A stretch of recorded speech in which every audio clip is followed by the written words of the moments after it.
If wisdom has a shortcut, it's history. Within the world of finance, however, the true secrets tend to lie hidden within the subject of psychology. So it is at this intersection of finance, psychology, and history where one can usually find the answer to the ever-pressing question, what the hell is going on? If that isn't cryptic enough for you, try this. How did the son of a Scottish goldsmith manage to gamble his way through Europe, kill a man, escape from prison, assume the position of controller of general finance for the nation of France, revolutionize the French financial system, become the wealthiest man in all of Europe, nearly bankrupt the country, and then barely escape with his life, only to die in Venice without a penny to his name? Did I mention he indirectly caused the French Revolution? This is the story of how desperation turned into delusion, delusion into wealth, and wealth into dust. It is a tale of frenzy, John Law, and the Mississippi Bubble.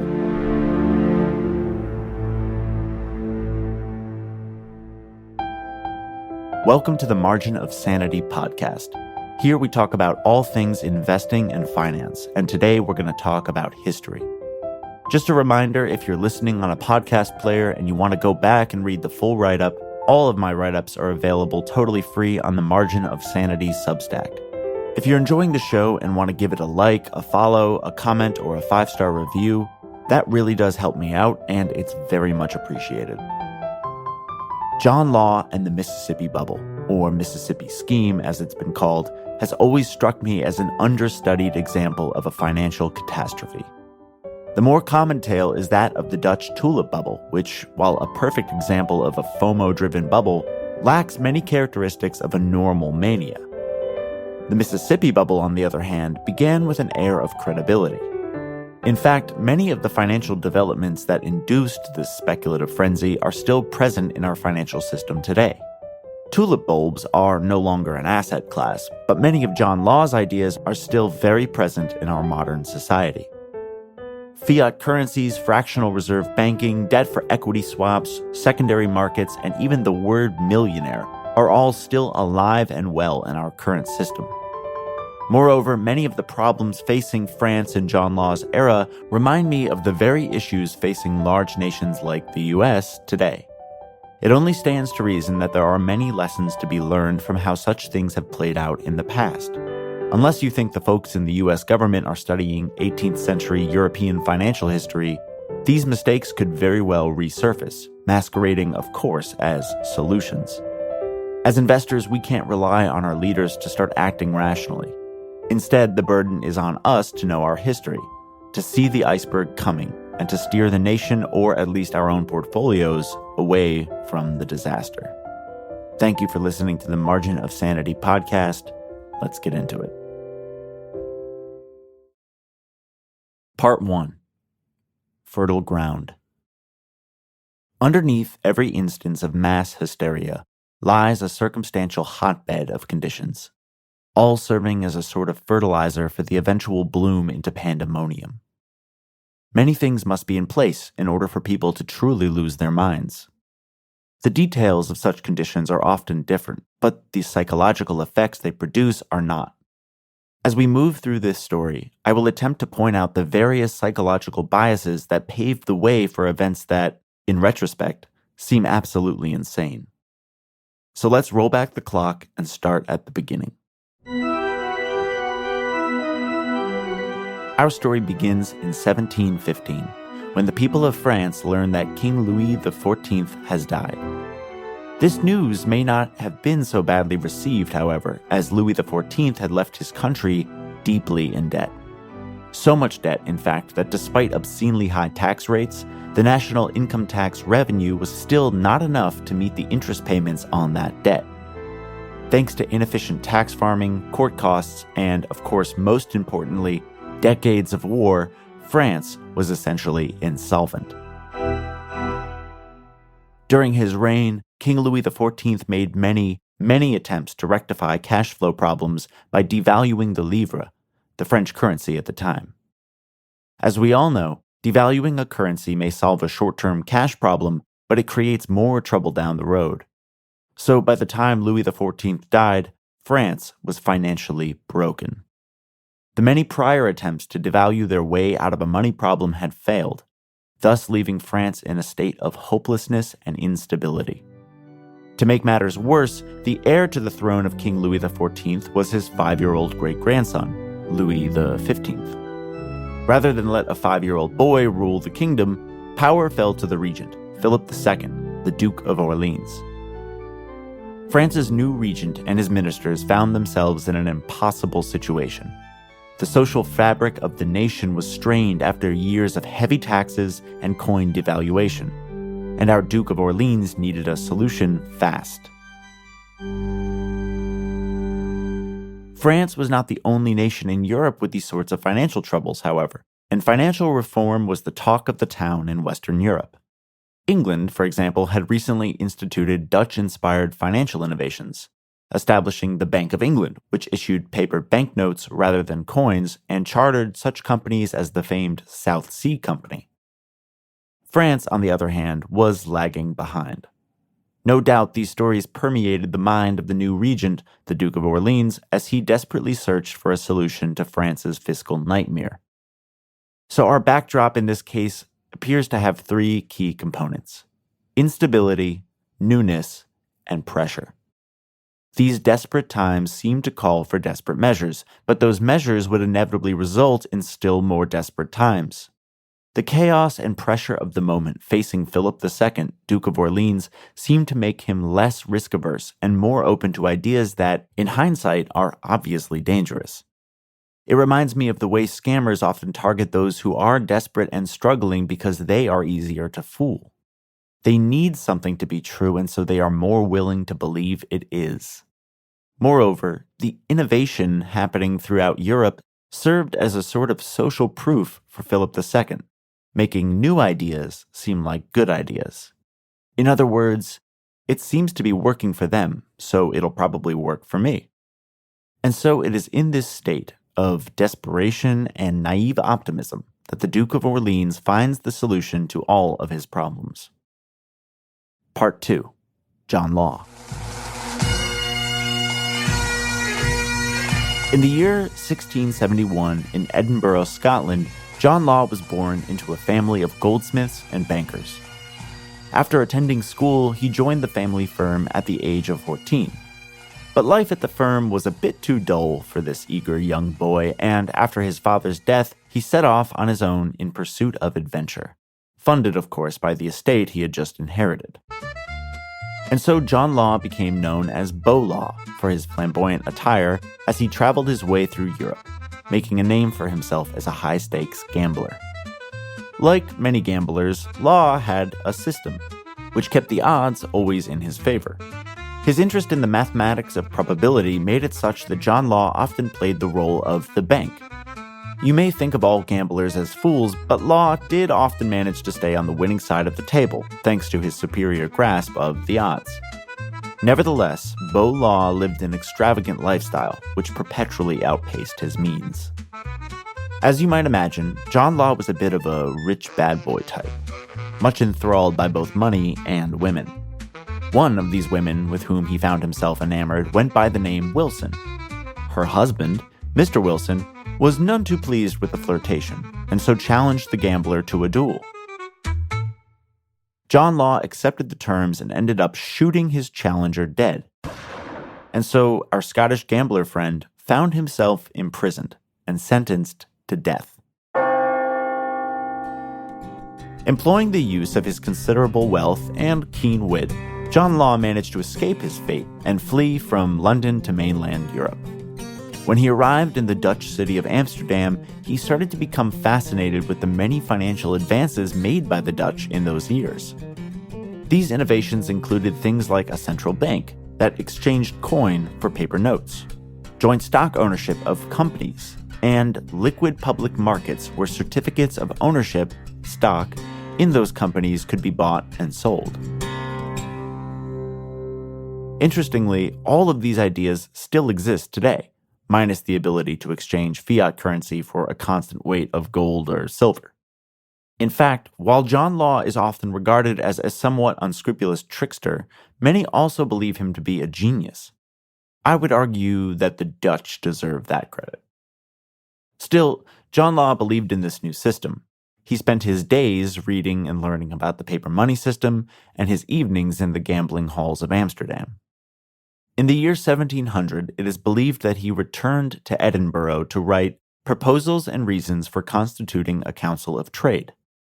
This pamphlet, a culmination of his observations about the Dutch financial system, was largely ignored by his countrymen and the rulers of Great Britain. Soon afterward, Law proposed the concept of a land bank. His idea was simple. The bank would issue paper notes, but the total value of notes could never be higher than the total value of all the land in Scotland. Each note would be backed by land at normal interest rates, and holders could even claim the land after a set period. The plan sparked spirited debates in the Scottish Parliament. A centrist faction, known as the Squadrone, which Law had previously won over, put the proposal to a vote. In the end, Parliament rejected his idea, deciding that any scheme forcing the public to accept paper money was not a good move for the country. Law had failed yet again, and so he returned to mainland Europe to continue his life of gambling. He traveled all the way through Europe this time, and as he became more deeply acquainted with the trade and monetary structures of each nation, he became utterly convinced that no country could thrive without a paper money system. John Law continued his romp through the continent, proposing his idea of a land bank to anyone who would listen. Time and time again he was denied. But in 1715, upon the death of King Louis XIV of France, John Law saw his chance. A few observations about Law. While he may have been a gambler and a convicted criminal, John Law was not stupid. He was highly intelligent, and most historians agree that he truly believed in his own ideas, at first anyway. Had I met him myself, I probably would have been impressed with his vast knowledge of fiscal reforms throughout Europe. Still, he found himself rejected from every throne room he walked into, until he arrived in France. The kings of other nations were perhaps intrigued with his ideas, but foresaw the inherent risks of a paper money system, which involved the public of all people being allowed to buy and sell assets at a whim. Still, John Law commanded a modest amount of credibility for his knowledge. Just enough credibility, as it happens, to earn him an audience with an old friend, Philip II, Duke of Orleans, who has just assumed the throne of France. Part 3. Man with a Hammer. To a man with a hammer, every problem looks pretty much like a nail. So I guess to an 18th century Scotsman with a self-published pamphlet on fiscal reform, every financial woe appears to be solvable by some new land bank-style innovation. And such was John Law's frame of mind when he appeared on the scene in France amid the swirling chaos of 1715. Philip II, on the other hand, was miserable. The author, Charles Mackay, writes, quote, "No man felt more deeply than the regent the deplorable state of the country. But no man could be more averse from putting his shoulders manfully to the wheel. He disliked business. He signed official documents without proper examination and trusted others what he should have undertaken himself." End quote. So, a man with a problem is about to meet a man with a hammer. When John Law entered the court of the regent, Philip II, he was well acquainted with the many problems facing France and its financial system. Most rational people could clearly see that the real problem had little to do with the medium of exchange, coins over paper, but instead that France's plight was entirely related to the previous king's complete abuse of debt and devaluation. Still, no government official wants to hear that. So John Law, hammer in hand, presented the Duke of Orleans and his ministers with a convenient alternate reality. The fault, he said, lay in a lack of paper currency and financial innovation, the very type of innovation he had spent a decade proselytizing throughout Europe. To a man with a hammer, every problem looks pretty much like a nail. Two other biases exist here. The first obvious bias is that of the Duke and his ministers. They want, or perhaps even need, a painless and blameless solution to their problem, and so they are far more willing to believe one exists. The second bias is on the part of John Law himself. This man has been going on and on about his brilliant ideas of financial reform for so many years that he has begun to see no potential fault in them at all. There exists in all of us a tendency towards commitment and repetition bias. The more we say something, the more we believe it ourselves. Charlie Munger explains this commitment tendency in his Psychology of Human Misjudgment lecture at Harvard. He puts forth that the most effective method of brainwashing is that of the Chinese, whereby they get their subject to make a series of small but escalating commitments towards one larger idea. I think of this phenomena like a sort of one-man telephone, where one good idea slowly but surely morphs into a crazy one. The more we say something, the more we believe it ourselves, and the less inclined we are to question the real merits of those ideas. Part 4. Death to Other Bankers, Banque Générale and the Paper Premium. While he was impressed with John Law's many ideas, Philip II still proceeded with some caution. Rather than implement all of Law's innovations at once, in 1716 the Duke of Orleans published a royal edict which authorized John Law and his brother to establish the Banque Générale. This was a new type of bank which would issue paper notes. These notes could be exchanged at par value, equal value, to their original value in metal, rather than livre. See, up until this point, the government of France was constantly engaging in recoinage, i.e., reminting the livre to contain less and less gold and silver, a practice which left its citizens poorer and poorer each year.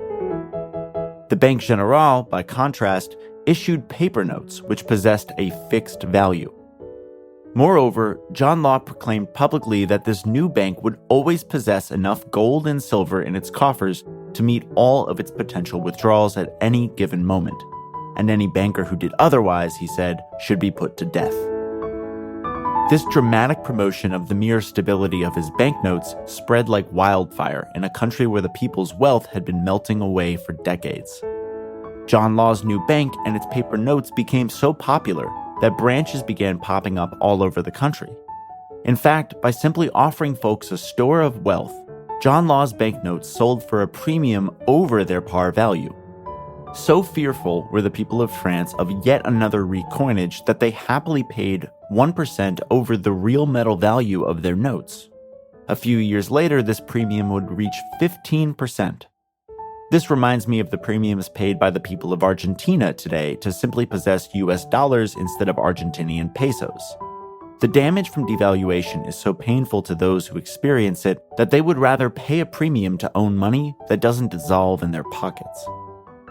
Thanks to this groundbreaking innovation of a stable currency which the government couldn't destroy at a whim, the French economy began to bounce back.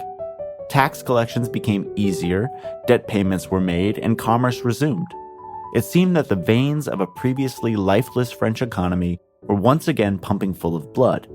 John Law had earned himself quite a reputation. Now, while a paper money system may be somewhat more convenient than a system involving coins, John Law's real innovation had less to do with the medium of exchange and more to do with the constant value of that medium.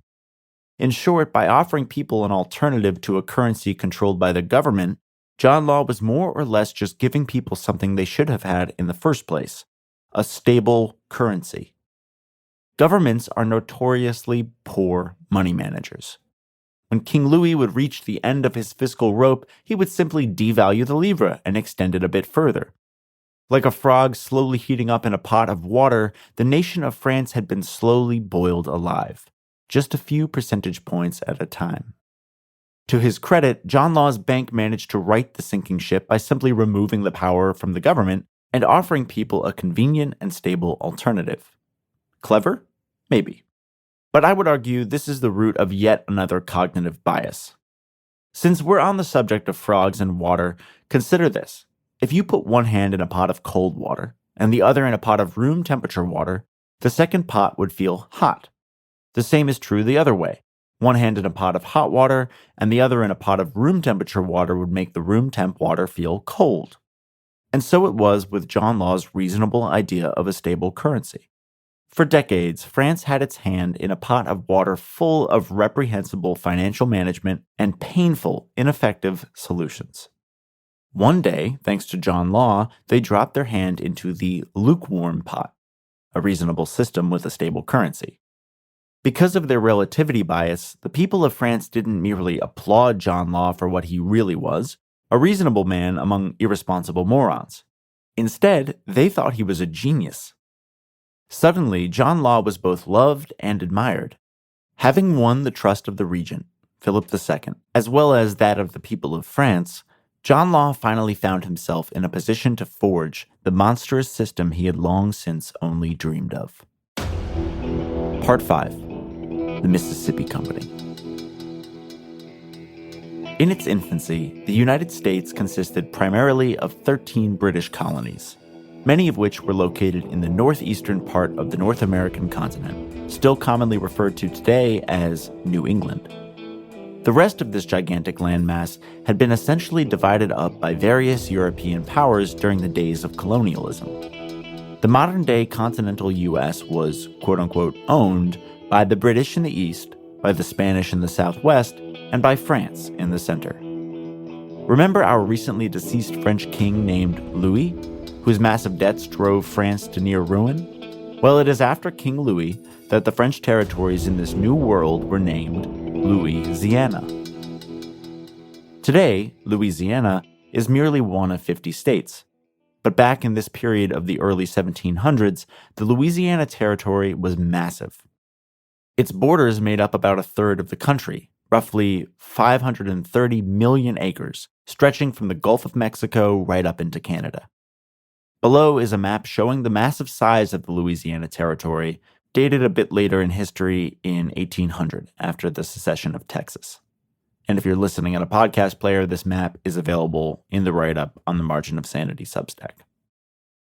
To this day, the Mississippi River remains one of the most important waterways in the U.S., and it's after the river, not the state or territory, that John Law's company will be named, the Mississippi Company.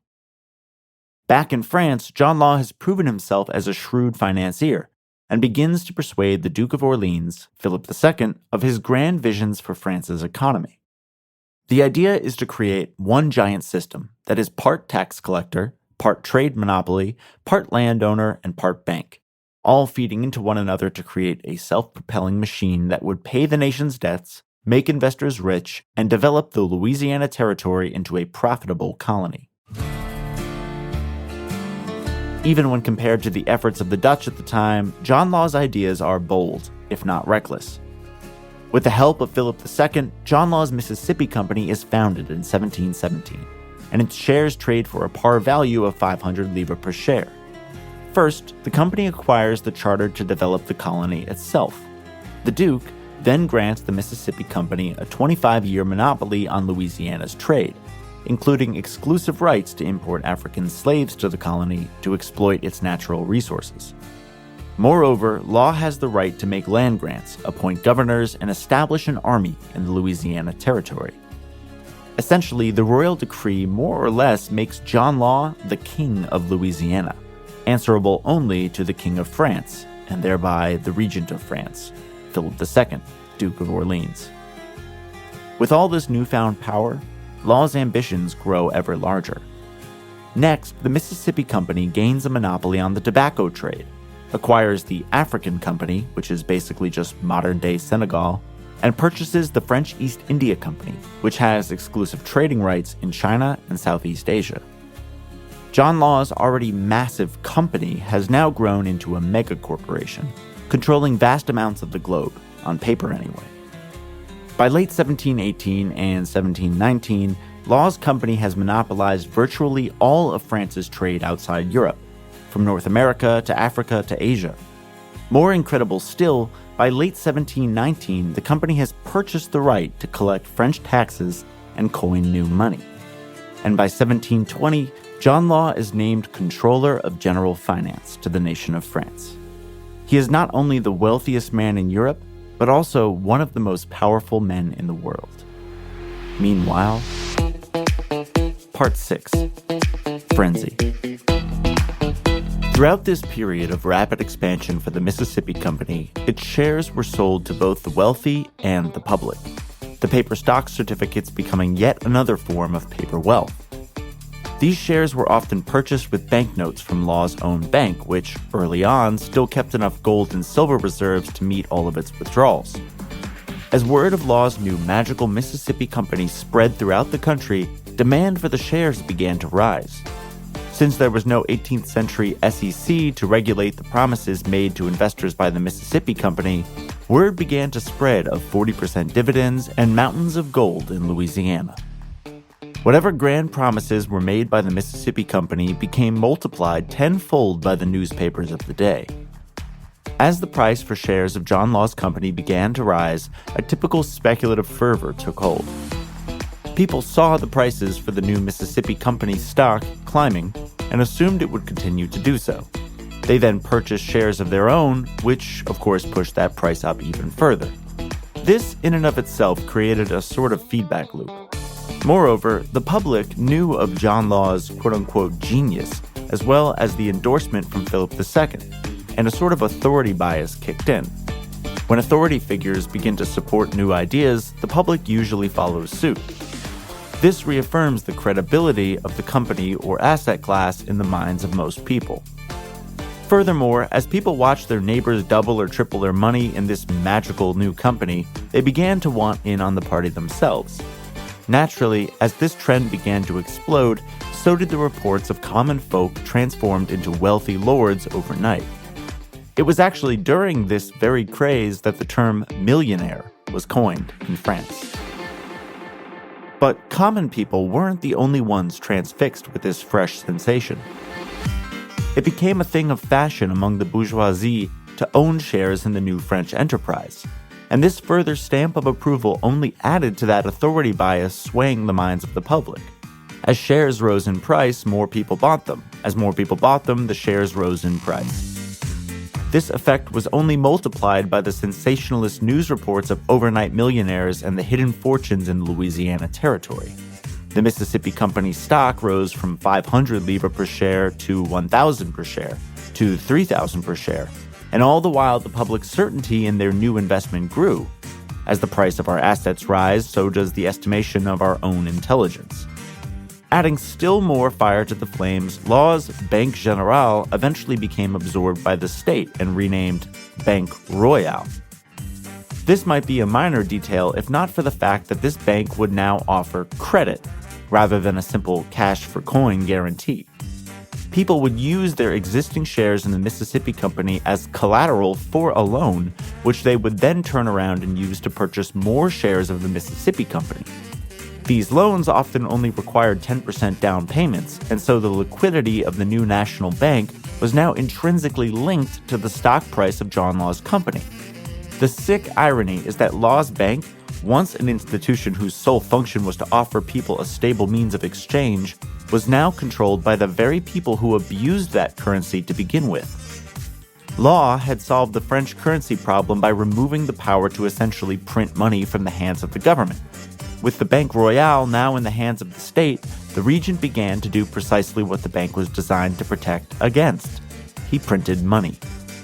Yes, the regent, Philip II, Duke of Orleans, proceeded to then issue new notes to the public.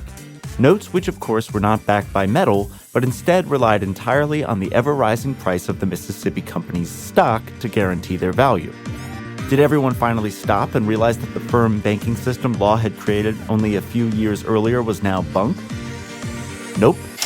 They saw the stock price rise and continued buying.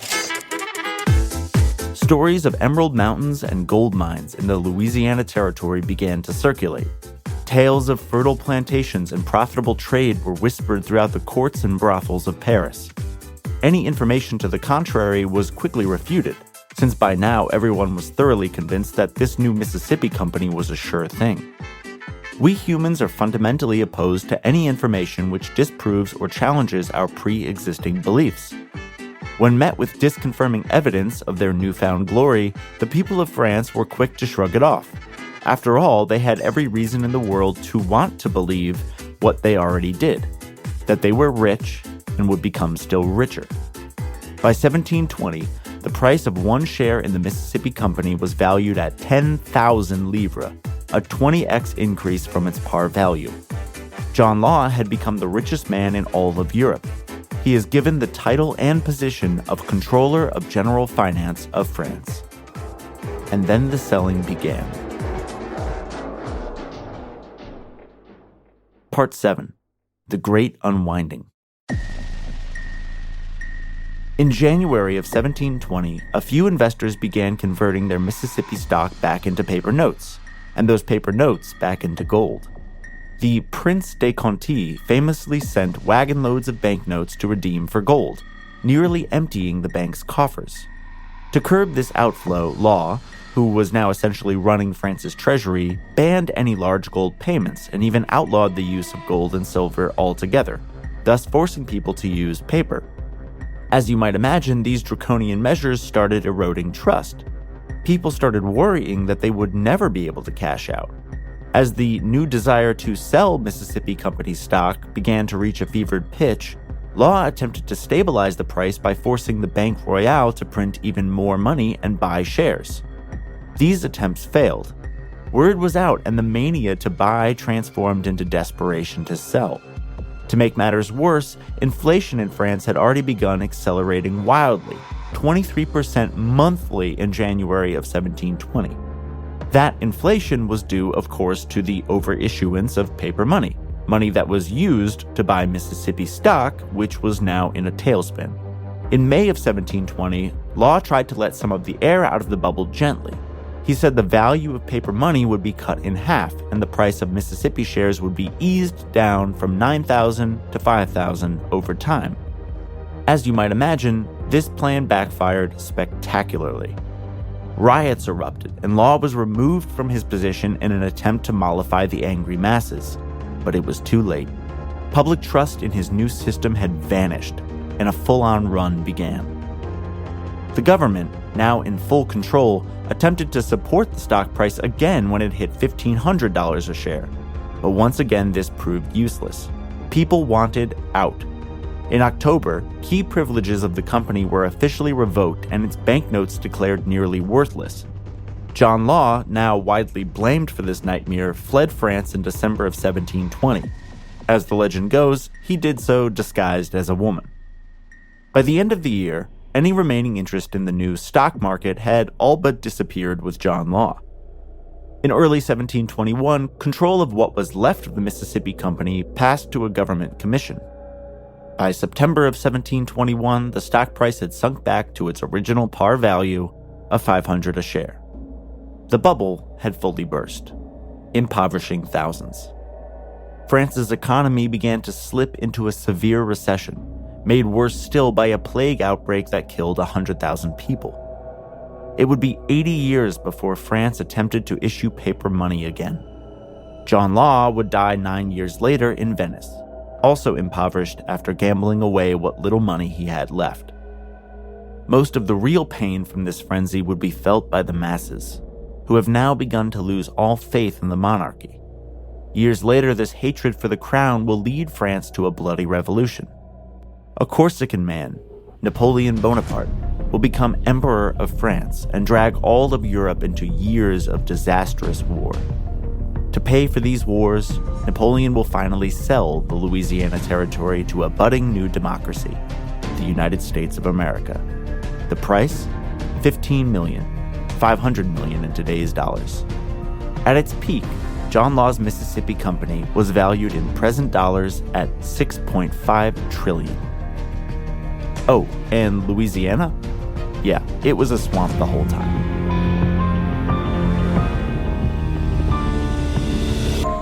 Part 8. From Scotland to Venice. John Law may have been the architect and the scapegoat, but I'm not sure he was truly the villain. I'm tempted to proselytize a little bit here about how dangerous seemingly any government can become when they're given the power to print money. In the US, we are fortunate to have a central bank which is fundamentally independent of the president, and even still we have issues with money printing, although we call it quantitative easing. It's interesting to note that there were at least a few French court officials who warned Philip II of issuing new banknotes, trying to steer the region away from the bubble rather than into it. Naturally, these men were all dismissed from the court, fired. At its height, this corporation was an octopus entwining the entire French economy. It held the government's debt, ran the central bank, controlled colonial commerce, and collected the king's taxes. From a nation-building standpoint, I think we can all agree this sort of concentration of power is absolutely insane and should never exist in a modern civilization. No one likes it when I moralize too much, so I'll allow for you all to just reflect on your own without any more input from me. The interesting thing, to me anyway, has to do with the parallels which seem to exist in all of these sort of occurrences. The Mississippi bubble is like Bitcoin plus the 2008 housing bubble, all wrapped into one ravenous feeding frenzy of fiat mania, and concluded with what amounted to a Depression-style bank run. We make the same mistakes over and over, and we will continue to do so. People will blindly trust authority. They'll believe what they need to believe. They will become seduced by newness and overweight mediocre ideas as if they are fantastic ones, simply because what's been happening until recently has been so terrible. They will put their faith in those who have recently succeeded and make the largest promises. Think Kathy Woods. They'll find evidence which confirms existing beliefs, just as they will discard that which disproves those beliefs. They will find even more certainty in the knowledge that their friends, family, and neighbors are doing the same things as them. They'll be caught in these same self-reinforcing loops that have driven us humans into collective madness for centuries. All I know is that whatever happened on John Law's journey from Scotland to Venice could not have occurred without the help of an entire country and the eager permission of its leaders. Anyway, that's the story of how an outlaw Scotsman turned a fucking swamp into $6.5 trillion. That's all for now.